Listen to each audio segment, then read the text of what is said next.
How many here have ever been to the crazy mirror room in the carnival? Well, what if that was the only source of information you had on your body? This weird caricature. I mean, it showed me without any hair, if you can believe it. See, most people's self-maps are a function of the social mirror. They live out of the social mirror and their memory. A mother the other day said to me, "I cannot believe my child." All of a sudden she turned 17 and she's like a different person. I have never seen anyone so uncooperative, so rebellious, so angry, so unwilling to do anything to help us at home, or to even be open to influence at all. Now, what is happening to the map or the paradigm in her head? And what do you do when you have that? You act upon it. That is the image that you have in your head of this person. It's the map you have of this person. Now, someone could say to you, just as I did here, try harder. Try to be more positive. But as long as a person carries that map, that image of this other person in their head, they're going to treat them that way. As soon as they treat them that way, the tendency is for people to respond accordingly. It's called the self-fulfilling prophecy. People live up to the social mirror that surrounds them. Now, I said to this mother, notice how you see your daughter. Well, it's not how I see her, it's the way she is. Potentially, is she capable of so much more? Oh yes, I know that. Why don't you see her in terms of her potential? Is not her potential part of the reality of her life? Isn't it really the larger part? Where the present manifestation, as she goes through, say, the emotional ups and downs of her teenage so-called identity crisis, you could live out of your imagination and out of a map, a paradigm, a view based upon her potential, which you deeply really believe in. Yeah, but what do I do with all this behavior and the totally unwillingness to cooperate, to do her part? Observe your paradigm. Observe the map you have of her.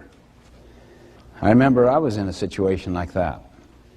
One of our teenage sons, just between the grade school and junior high, was just not performing. He wasn't adequate in any area. Athletically, people would fall apart with laughter watching. You know, almost swinging the bat before the ball was pitched. Academically, not only wouldn't do well on tests, couldn't even begin to take them. Socially, sometimes very embarrassing. Now look at the evidence we have. And Sandra and I, my wife, would talk about this.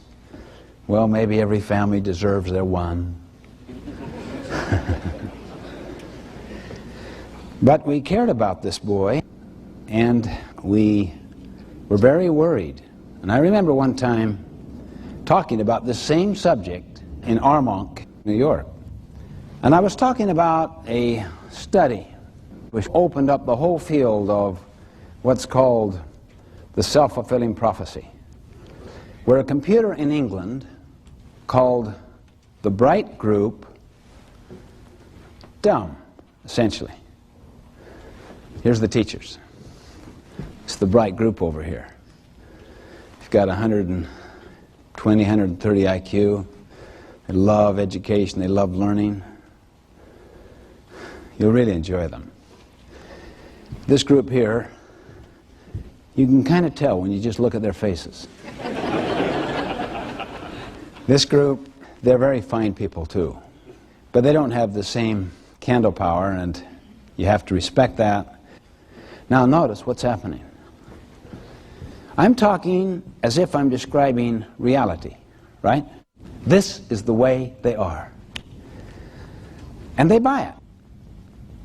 And they act on it for a period of several months. In other words, it becomes their view, their paradigm. But you know what? Several months later, they discovered there was a computer mistake of some kind, and the two groups were switched. They immediately tested, without telling anything to anybody. This group here went up something like 18 points. This group went down 14 points. The self-fulfilling prophecy. Our self-maps, our self-paradigms, are so much a function of the social mirror. A reversal based upon expectancy, paradigms, the mental representation, the maps held by these people. That is the significance of paradigms. And you notice how behavior and attitude flow out of how you see. Well, anyway, I was literally teaching this like I'm teaching you right now.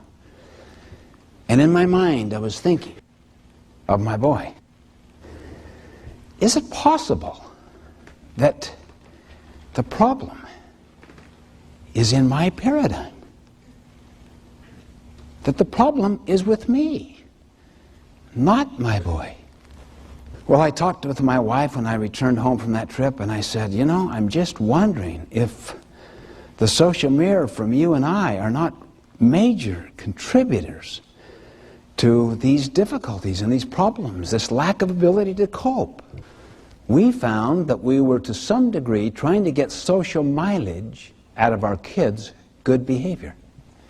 See, that was part of our motive, of what people thought of us about our children. We liked the way they would speak well of us because of the performance of our children. We worried what would happen if they didn't live up to it.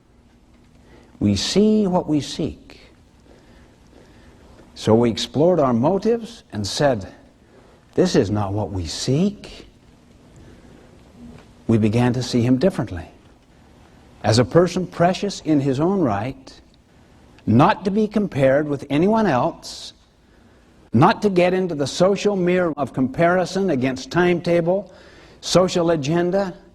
He could easily be a late bloomer with tremendous potentialities that does not test out well in some areas. We don't know. It's just a whole big area of potential. And we were trying to put labels upon it. You see what I mean by the tendency is to project out of our own experiences, like a home movie, to project it onto someone else and to label. But we never explored our own motive. We never became reflective and introspective. Things were going well with the others, but all of a sudden, something threw us out of our standard operating procedure, and we couldn't just easily gloss over by psyching him up with PMA stuff. Come on, think positively. You know, keep your eye on the ball when it comes now. All right, now, and then you swing. That's okay, son, don't worry about it. Get off his back, you know. You made mistakes. Okay, you're all fine, son. Then privately we talk with each other, see, oh, what have we got here? Duplicitous, unprincipled, as if he had no intrinsic merit and worth. That was the hardest part of the therapy, was dealing with self, exploring our own paradigms, loosening them up. But when you try to have people, to possess them, to own them, and to have their performance reflect on your reputation, your basic motive structure drives the paradigm of how you see that person, because you'll see them through this social mirror frame of reference. And then you get into the self-fulfilling prophecy. Hopefully, our humility, our willingness to surface the assumptions we make about life and to challenge them has been stirred up. Particularly when it comes to our maps of ourself, of our loved ones, of our boss, of our work associates, of other people. And then out of that humility to say to the other person, how do you see it? What is your view? What is your perspective? What is your frame of reference? What is your opinion? And you constantly get a better sense of the way things are. You get a better and better paradigm.